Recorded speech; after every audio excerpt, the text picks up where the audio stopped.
పాలమూరు రంగారెడ్డి ప్రాజెక్టుకి వాళ్ళు ఎలక్షన్ల ముందు వచ్చి ఒక్కరోజు ఒక పంప్ ఆన్ చేసి అది మళ్ళీ బంద్ చేసి వెళ్ళిపోయింది. అంతకన్నా చేరే 27,500 కోట్లు ఖర్చు పెట్టిండ్రు. ఒక్క ఎకరాన్ని కూడా ఆయకట్టు తీసుకురాలి. ఈ ప్రాజెక్టు కూడా ఇప్పుడు వీళ్ళు చెప్తున్నది కూడా మరి జగదీష్ రెడ్డి గారు మంత్రి ఉండి ఈ ప్రాజెక్ట్ కి కరెంట్ కట్ చేస్తేనే డీవాటరింగ్ చేయక పనులు ఆగిపోయినాయి. మరి వీళ్ళు సరిగ్గా పనిచేస్తుంటే ఈ ప్రాజెక్టు కూడా పూర్తి కావాలి కదా. మరి వాళ్ళు ఈ ప్రాజెక్టు వాళ్ళ హయాంలో వాళ్ళు రాకముందే మొదలుపెట్టిండ్రు.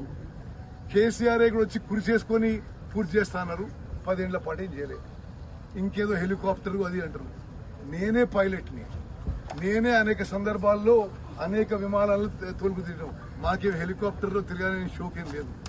మేము ఈ పని మీద మీకు చాలా స్పష్టంగా చెప్తున్నా మీడియా మిత్రులారా, భారతదేశంలో అంతర్జాతీయంగా టనల్స్ విషయంలో, టనల్ యాక్సిడెంట్ విషయంలో ఎవరైతే ఎక్స్పర్ట్స్ ఉన్నారో, ఎవరైతే అత్యంత అనుభవం ఉందో వాళ్ళందరినీ తీసుకొచ్చి ఒక 11-12 మంది ఏజెన్సీస్ ని ఒకే మరి ఒక యూనిఫైడ్ కమాండ్ లో సమర్థవంతంగా మా ప్రభుత్వం ఈ రెస్క్యూ అండ్ రిలీఫ్ ఆపరేషన్ నిర్వహించింది.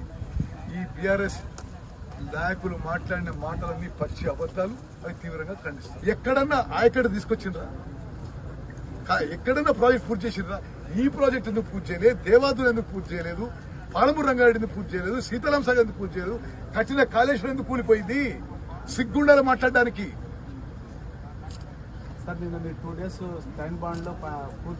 Subscribe us and press the bell icon for more interesting updates.